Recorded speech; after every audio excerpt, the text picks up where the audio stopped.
నమస్కారం. వినుకొండ న్యూస్‌కి స్వాగతం. ఈరోజు ముఖ్యాంశాలు.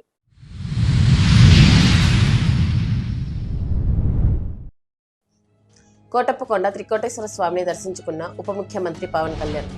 స్వామి వారికి పట్టు వస్త్రాల సమర్పణ.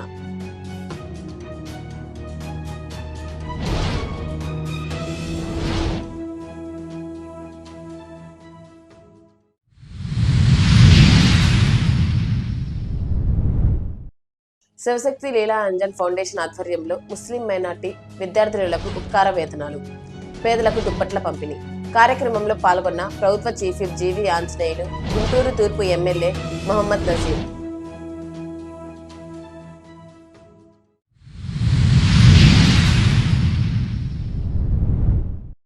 జాతీయ ఓటర్ల దినోత్సవం 2026 పురస్కరించుకొని విద్యార్థులకు అవగాహన సదస్సు ఏర్పాటు.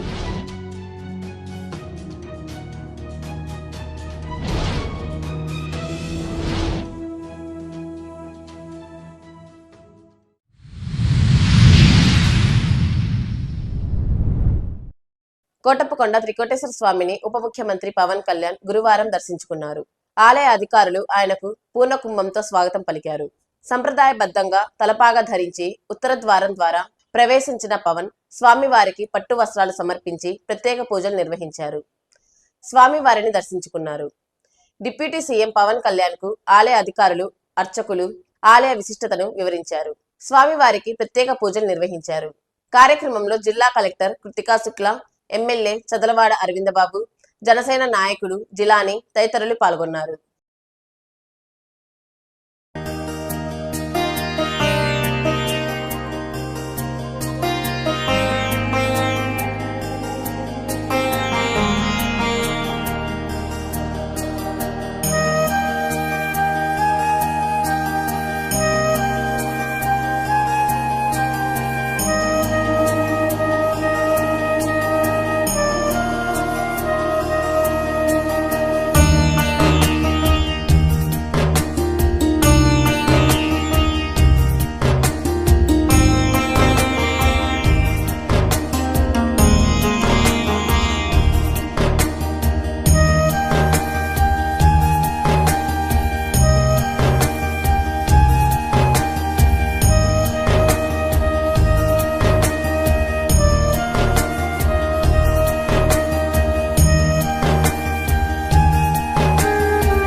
వినుకొండ పట్టణం ప్రాథమిక వ్యవసాయ పరపతి సంఘం సొసైటీ కార్యాలయంలో జీడీసీసీబీ చైర్మన్ మక్కెన మల్లికార్జునరావు అధికారులతో సమావేశం నిర్వహించారు.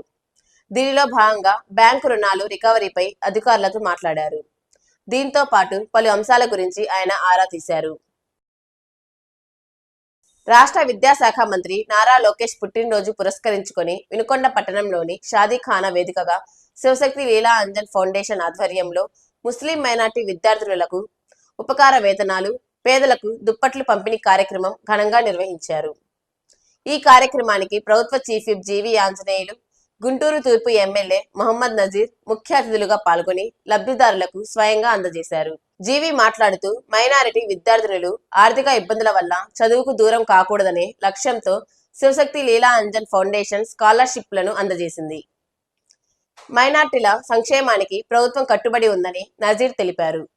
నాయకులు, కార్యకర్తలు, ముస్లిం పెద్దలు, విద్యార్థినులు పెద్ద సంఖ్యలో పాల్గొన్నారు.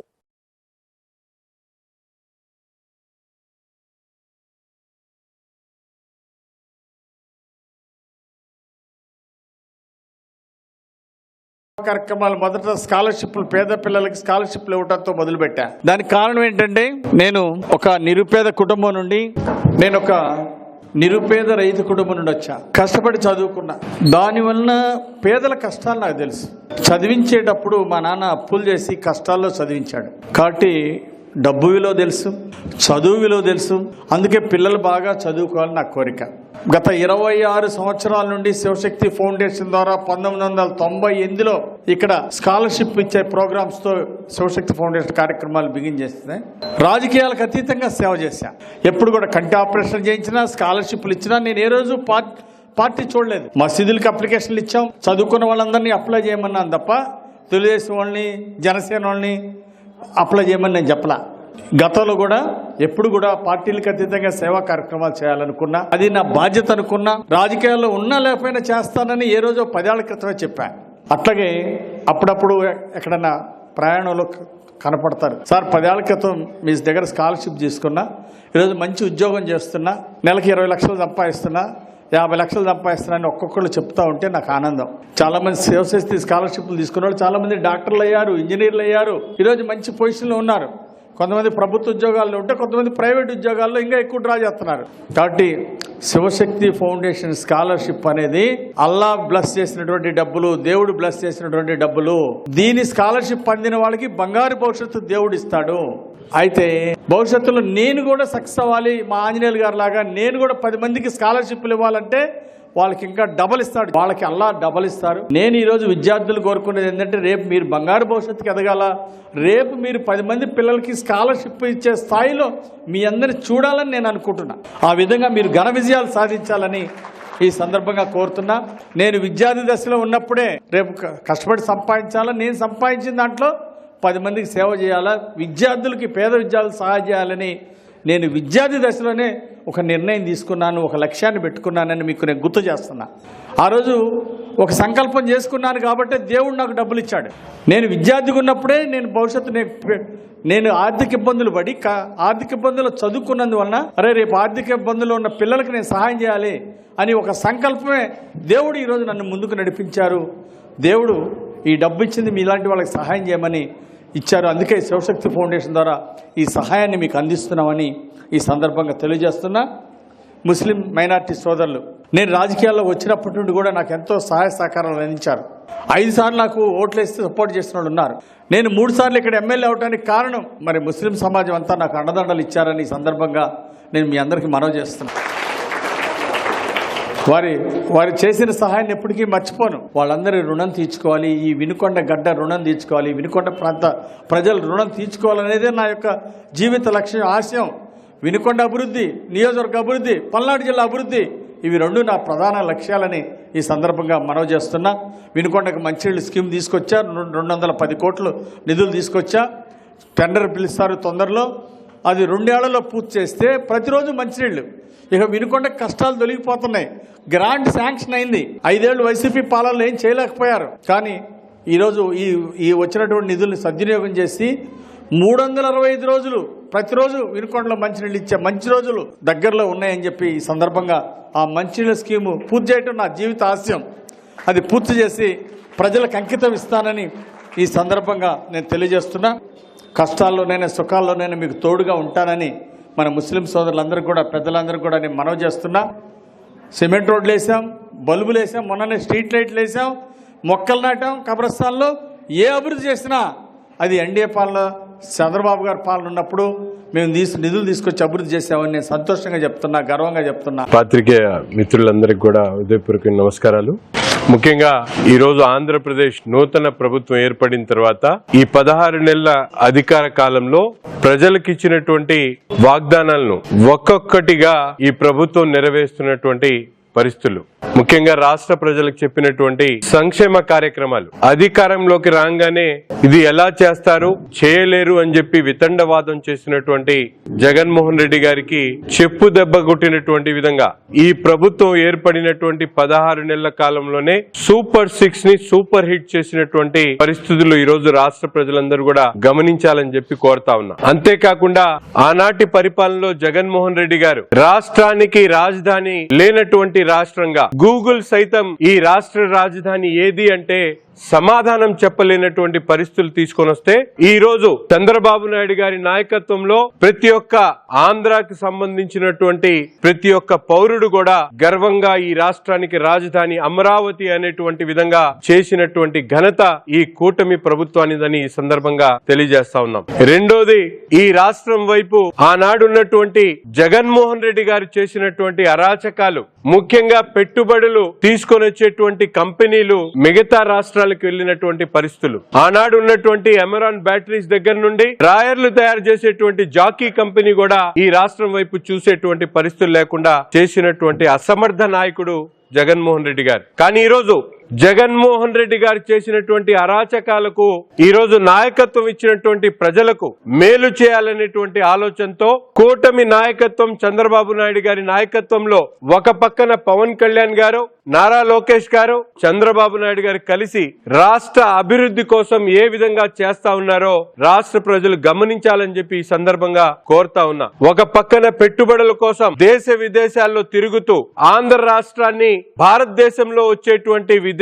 పెట్టుబడుల్లో 25% పెట్టుబడులు ఆంధ్ర రాష్ట్రం వైపు వచ్చేటువంటి విధంగా ఈ రోజు పాలసీలు తయారు చేయడమే కాకుండా ఒక ఇండస్ట్రియల్ పాలసీ కానీ అలాగే అనేక పాలసీలు తయారు తీసుకొని వచ్చి ఉచిత ఇసుక దగ్గర నుండి చిన్న చిన్న అంశాల్లో మద్యపానం దగ్గర నుండి అన్ని అంశాల మీద కూడా దృష్టి పెట్టి పనిచేస్తున్నటువంటి ప్రభుత్వం ఈ రోజు కూటమి ప్రభుత్వం అని చెప్పి ఈ సందర్భంగా తెలియజేస్తా ఉన్నాం. కానీ జగన్మోహన్ రెడ్డి గారు తనకు ప్రజలు అధికారం ఇచ్చినప్పుడు పరదాల చాటును దాక్కొని ప్రజలను ఇబ్బంది పెట్టినటువంటి పరిస్థితులు. ఈ రోజు మేము ప్రతి నెల ప్రతి ఒక్క శాసనసభ్యుడు కూడా ప్రజా దర్బార్ నిర్వహిస్తా ఉన్నాం. ప్రజల దగ్గర నుండి వచ్చేటువంటి సమస్యలను పరిష్కరించేటువంటి దిశగా ముందుకు సాగుతా ఉన్నాం. మా నాయకులు ప్రతి నిత్యం ప్రజల్లో ఉంటా ఉన్నారు. ఎటువంటి సమస్య వచ్చినా ప్రజలకు సమాధానం చెప్తా ఉన్నాం. ఒక్కొక్కటిగా సంక్షేమ కార్యక్రమాలు చేస్తా ఉన్నాం. అభివృద్ధి కార్యక్రమాల వైపు అడుగులేస్తా ఉన్నాం. మెగా డిఎస్సిని మేం పెడితే ఆ రోజు డిఎస్సి పేరుతో దగా చేసినటువంటి పరిస్థితులు జగన్మోహన్ రెడ్డి గారి. ఈ రోజు ఇటువంటి కార్యక్రమాలన్నీ చేస్తా ఉంటే ఈ రోజు ఇంట్లో నుంచి బయటికి రానటువంటి పిల్లి జగన్మోహన్ రెడ్డి గారు పాదయాత్ర చేస్తారంట. పాదయాత్ర కాదు, దండాలు దశకాలు పెట్టి ప్రజలకు దగ్గరికి వెళ్ళినా కూడా చీ కొట్టేటువంటి పరిస్థితి ఈ రోజు జగన్మోహన్ రెడ్డి గారి మీద ప్రజలకు ఉంది. తాను చేసినటువంటి అరాచకాలకి ఈ రోజు వరకు కూడా రాష్ట్ర ఆర్థిక పరిస్థితి దిగజారినటువంటి పరిస్థితులు ఉన్నాయి. అందుకని ఈ రోజు ప్రభుత్వం ఒక ఆలోచన పరంగా గాని సిద్ధాంత పరంగా గాని చెప్పినటువంటి మాటలు నెరవేర్చడమే కాకుండా 1000 కోట్ల పెట్టుబడులు తెచ్చేటువంటి కార్యక్రమం ఒక పక్కనైతే 20 లక్షల మందికి ఉద్యోగాలు కల్పించేటువంటి కార్యక్రమాన్ని ఒక పక్కనైతే పోలవరం లాంటి సంజీవని అయినటువంటి పోలవరం ని నిర్మించేటువంటి కార్యక్రమాన్ని అలాగే రోడ్లు ఏదైతే చిన్న చిన్న రోడ్డు దగ్గర నుండి గ్రామాలకు వెళ్లేటువంటి రోడ్ల నిర్మాణం దగ్గర నుండి అలాగే ప్రజలకు అవసరమైనటువంటి మౌలిక వసతులు ఆరోగ్యానికి సంబంధించినటువంటి వైద్య ఆరోగ్య శాఖకి సంబంధించినటువంటి నియామకాలు గాని పోలీసు నియామకాలు గాని అలాగే ఉద్యోగాలు కల్పించేటువంటి కార్యక్రమంలో ఈ రోజు ప్రభుత్వం పారదర్శకంగా ప్రజల అవసరాల కోసం పనిచేస్తున్నటువంటి పరిస్థితులు ఉన్నాయి. ఇప్పటికైనా జగన్మోహన్ రెడ్డి గారు 3 సంవత్సరాల తర్వాత పాదయాత్ర కాదు 3 సంవత్సరాలకు ముందే ఇప్పటి నుంచే మీరు ప్రజలకు క్షమాపణ చెప్పాల్సినటువంటి యాత్ర చేయాలి. ప్రజలు క్షమించమని చెప్పి యాత్ర మొదలు పెట్టమని చెప్పి కూడా ఈ సందర్భంగా నేను జగన్మోహన్ రెడ్డి గారికి అలాగే సైకో సైన్యాన్ని కూడా కోరుతా ఉన్నా. ముఖ్యంగా ఈ రోజు రేపు జరగబోయేటువంటి నారా లోకేష్ గారి జన్మదినాన్ని పురస్కరించుకొని ఎంతో ముందు చూపుతో మైనారిటీల విద్యార్థులకు కూడా ఉన్నత చదువు కావాలి అనేటువంటి ఒక మంచి సంకల్పంతో జీవి ఆంజనేయులు గారు ఈ రోజు మైనారిటీ ఆడబిడ్డల చదువు కోసం స్కాలర్షిప్లు ఇచ్చేటువంటి కార్యక్రమం చేయడం చాలా అభినందనీయం అని చెప్పి ఈ సందర్భంగా తెలియజేస్తా ఉన్నా. వినుకొండకు చెందిన జాతీయ చిత్రకారులు డాక్టర్ వజ్రగిరి జస్టిస్ కు కోనసీమ కలగాపులగం ఇంటర్నేషనల్ ఢిల్లీ పబ్లిక్ స్కూల్లో సంక్రాంతి ఉత్సవాలలో భాగంగా జరిగిన ఆర్ట్ ఎగ్జిబిషన్ లో పోటీలలో ద్వితీయ బహుమతి లభించింది. 170 మంది చిత్రకారులు పాల్గొన్న ఈ కార్యక్రమంలో జస్టిస్ చిత్రించిన గంగిరెద్దు దుక్కిటెద్దు చిత్రానికి మంచి స్థానం లభించింది. అదే విధంగా కాకినాడ రామచంద్రాపురంలో జరిగిన ఆర్ట్ క్యాంపులో పాలు తీస్తున్న పడితి లేగదూడ చిత్రం ఉత్తమ చిత్రంగా ప్రశంసలు అందుకుంది. నగదు బహుమతి గెలుచుకుంది. ఒకేసారి 2 బహుమతులు పొందిన డాక్టర్ వజ్రగిరి జస్టిస్ ను పలువురు ప్రముఖులు, కవులు, రచయితలు, కళాకారులు, ఉపాధ్యాయులు, పాస్టర్స్, రాజకీయ నాయకులు అభినందించారు. జాతీయ ఓటర్ల దినోత్సవం 2026 పురస్కరించుకొని మండల కేంద్రములోని ఎన్ఎస్పి కాలనీ నందుగల జిల్లా పరిషత్ ఉన్నత పాఠశాల నందు ఓటర్ల దినోత్సవం గురించి అవగాహన సదస్సు నిర్వహించారు. పాఠశాల విద్యార్థులకు వ్యాసరచన ఇతర పోటీలను నిర్వహించారు. ఈ కార్యక్రమం నందు వినుకొండ నియోజకవర్గ ఎన్నికల నమోదు అధికారి, సహాయ ఎన్నికల నమోదు అధికారి, వినుకొండ మండల విద్యాశాఖ అధికారి, పాఠశాల ప్రధాన ఉపాధ్యాయులు, ఇతర సిబ్బంది పాల్గొన్నారు. వినుకొండ పట్టణంలోని శివయ్య స్తూపం వద్ద వాహనదారులకు హెల్మెట్ ధరించని వాహనదారులకు హెల్మెట్ ప్రాధాన్యతపై అవగాహన కల్పించి వెంటనే హెల్మెట్ కొనుగోలు చేసేలా పోలీసులు సూచించారు. ఈ కార్యక్రమాన్ని వినుకొండ సిఐ ప్రభాకర్ ఆధ్వర్యంలో ఎస్ఐ పుల్లారావు నిర్వహించారు. ఈ సందర్భంగా ఎస్ఐ పుల్లారావు మాట్లాడుతూ ద్విచక్ర వాహనదారులు తప్పనిసరిగా హెల్మెట్ ధరించాలని, చిన్న నిర్లక్ష్యం కూడా ప్రాణాలకు ముప్పుగా మారుతుందని తెలిపారు. ప్రమాదాల నివారణకు హెల్మెట్ వినియోగం ఎంతో అవసరమని సూచించారు. రోడ్డు భద్రత ప్రతి ఒక్కరి బాధ్యత అని, నిబంధనలు పాటిస్తేనే ప్రమాదాలను తగ్గించవచ్చని వాహనదారులకు పోలీసులు సూచించారు.